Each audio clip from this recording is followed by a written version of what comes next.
So this video is brought to you by the EA Game Changers. No, I'm just joking. Today we're actually doing a things I like about FIFA 19 career mode video, but this is in no way brought to you by the Game Changers thing. I'm not actually a game changer. But anyway, I have a nice little list here praising EA of the nice things they've done for career mode and the things that I like. If you enjoy the video, leave a thumbs up for me. Let's get to 500 likes. And if you're new around here and you want to see more videos like this, hit the subscribe button today and the notification series that's going on the channel as well. And you guys are adding a lot of comments to that. I was thinking of doing a things we like series for career mode as well, but I'm not sure how this video is going to go in terms of how it's going to perform. But if you want to leave a comment, maybe we can do a part 2 in this. I'm sure I'm not going to be covering everything that you guys love about career mode. So maybe there will be room for maybe 2 more episodes of this. But depending on how we go, I'll see what happens. The Things We Hate series will continue, but I'm not going to be doing it every day. I'm just going to have like a few different types of videos in between each episode, so it's not all negative on the channel. So this year, the producers of FIFA 19 said the big new feature was, of course, the UEFA license, and my first thing that I liked today was the way that they've integrated the UEFA license into the game mode. It's not perfect though, but I think it's what I expected. The only main thing that I hate with this is the trophy celebrations, and you guys know already that the trophy celebrations are pretty bad. They need the medals. In the journey, they've added the medals, but in this game mode, they haven't got the medals. But I like the way they've done the Champions League patches on the kits, and of course the one where if you won the trophy 5 times, you get the patch, and then it goes up each time you win a trophy as well. That was something that I didn't expect. I also like how they've done the integration of the UEFA Super Cup, and they've also got the TV overlays for that. The new commentary is okay. It's refreshing not to hear Martin Tyler all the time. And also, I like how they've done the anthem with the Champions League before the game starts. It's pretty much what I expected for the first year of having the license. It's not perfect. There's a few little things that you can sort of critique, but overall, I think it's a decent job. So in my career mode new features I haven't shown before series, we actually found out that a lot of the kit patches change now for different tournaments, and it was something that EA producers and the marketing team never said. It goes to show that they don't really care about career mode, but this was something that a lot of people asked for, and it was something that was good to see in career mode this year, and it does help in terms of authenticity, because last year there was nothing worse than like having a FA Cup game with the Premier League patch on. But this year, they've added the Carabao Cup patch, they've added the Champions patches as well, and they've also changed them for the FA Community Shield and the FA Cup ones as well. And there's also ones for different leagues, but I cover mainly the English ones because that's my main career modes. But it was nice to see that they've actually changed the patches for different kinds of competitions now on the kits, because it just helps with the authenticity, and it's a nice little detail. The next thing I like in FIFA 19 career mode is the fact that the Champions patch changes now for some of the leagues. It doesn't work for all the leagues, but I think I have seen evidence in the Premier League and the Scottish League and the Dutch League, and I think the Bundesliga as well, and the Saudi one as well. So I would like to see the Serie A one change as well, but it still stays with Juventus this year. Hopefully they can fix that next year. And also the La Liga doesn't have its Champions little patch as well, which is a bit of a shame because it is a licensed league in FIFA 19. You would think that EA would have used their brain and added the Champions patch in, but they didn't this year as well, so that's another thing that I'd like to see added for FIFA 20. But overall, because I do mostly Premier League career modes, I am happy to see the Champions patch change now. Now this feature was also added this year, and I find it very useful. Promotion and relegation changes patches and fonts for some leagues. It doesn't work for all of them, but there is evidence for the Premier League where promoted teams get their new kit numbers based on the Premier League font, and they also get the Premier League patches on the side of the kit. And also when you get relegated from the Premier League, you change your patch as well, like the Manchester United picture there. And there's also evidence in the Bundesliga as well where it changes. Now with the Serie A, you do get the Serie A patch, but if you go to Serie B, it's unlicensed, so you don't get an extra patch, you just lose the patch. So I guess it's sort of the same thing. But yeah, this is a nice little feature because it just helps with the authenticity. And if you're doing career modes, it's pretty weird to see a Premier League patch on a team that got relegated into the Championship.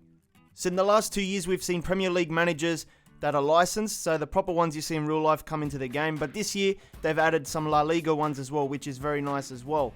It helps when you're negotiating and you're versing these teams in career mode. You get to see the official managers on the side. I wish we could use these guys in our own career mode. So instead of using the concept managers, we could do a Jose Mourinho career mode or something like that.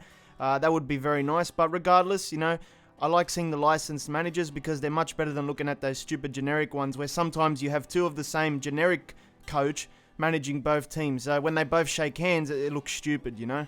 Career mode is all about managing your squad and trying to line up your players in the best possible way, and I think the dynamic tactics do help this year. it's something that I like because I actually feel the difference, and I don't need to go into the team management to tweak all the settings as I go along in the game. I can just flick through the ultra defensive, balanced and stuff like that, and the formation switches and the depth and the width all changes based on what I've preset. For me, this is a time-saving feature, and it's very simple to use, so that's why I like it. The next thing I appreciate in career mode is the licensed TV packages. We have the Premier League, we have the Bundesliga, we have the La Liga, and this year we have the French League as well. So most of the major tournaments around the world are covered. I think we need the Serie A's one next, definitely. That would be nice. But I love these packages because it just resembles everything you see on TV as well. And if we ever lost these packages, I think I'd be a little bit upset because I'm so used to them now and I really enjoy them because it's much better than looking at those ugly generic graphics that other competitions have. The more we get of these, the better, because it's just one of the best things about loading up FIFA. It's something PES can't really deliver, and it's something that's exclusive to FIFA games.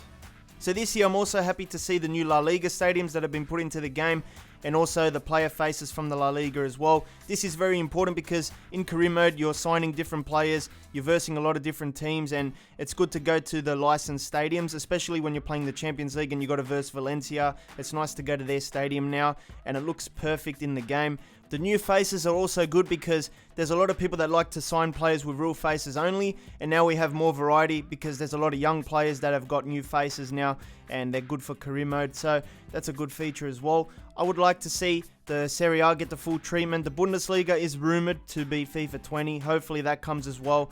There's been a little bit of evidence, but nothing too conclusive yet. I hope the Serie A comes in the future, and then there's a few other leagues they can do as well, like the French League and the Dutch League, and then I think we'll be in a good position after a few years if they can add a few more. Now you might say that this one is a little bit of a stretch, but hear me out. I am excited to see the Serie A now licensed in career mode or FIFA 19 in general, because now we get the proper kit patches as well, and it's much better than seeing Cultural A, and we also get the official trophy for the Serie A as well. Now, why I'm excited is because it is a possibility that maybe we could see the full treatment coming to the Serie A in the next few years, because the first step is to get the league licensed and the next step is to scan the players and get the stadiums in. It's something that I am predicting, but it might come true, it might not. It's just a prediction at this stage. So if you play career mode all the time like I basically do, you start to master the way the game plays, and legendary becomes a little bit too easy, and currently I am enjoying the fact that ultimate difficulty was added in career mode. I've had some great games where I've gone like 2-0 down and then come back and won 3-2 with a late winner. The only complaints that I have with the ultimate difficulty is sometimes it feels a little bit scripted. Like I know when I'm about to concede because you can see the scripted elements in the gameplay. But I think overall I am enjoying the ultimate difficulty, and it's much better than legendary. I think I will need to use sliders in the future though, because I'm still beating teams pretty comfortably. If you have any slider settings that are good for you, leave them down below so I can try them out. Now this is not a new feature, but it is still relevant to this video because I'm talking about all the things I love about career mode, so it doesn't matter if it's a new feature or old, it's something that I do appreciate, and that's the ability to manage a national team. At the moment, the international side of manager mode is pretty basic. It's not too exciting, but I still enjoy the aspect of taking a team to the World Cup final or the European finals and trying to win those tournaments, but I do think that there is room for improvement for the international side of things in career mode. So this is a little thing, but I do appreciate them adding it in. In the competitions menu where you're checking the league tables for different competitions, you don't have to use the trigger buttons anymore to try and find the league table you want. You can just press the Y button and a big list of all the competitions comes up, and you can just scroll down and click the one you want to see. I do also enjoy the ability to sign players on a pre-contract, because sometimes you're with a smaller club, you don't have the funds to transfer them in, but you can get them on a free transfer and you can just pay the wage.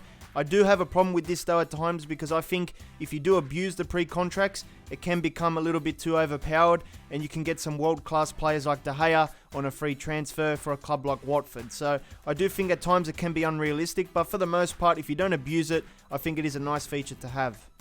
So those are the main things that I enjoy in career mode.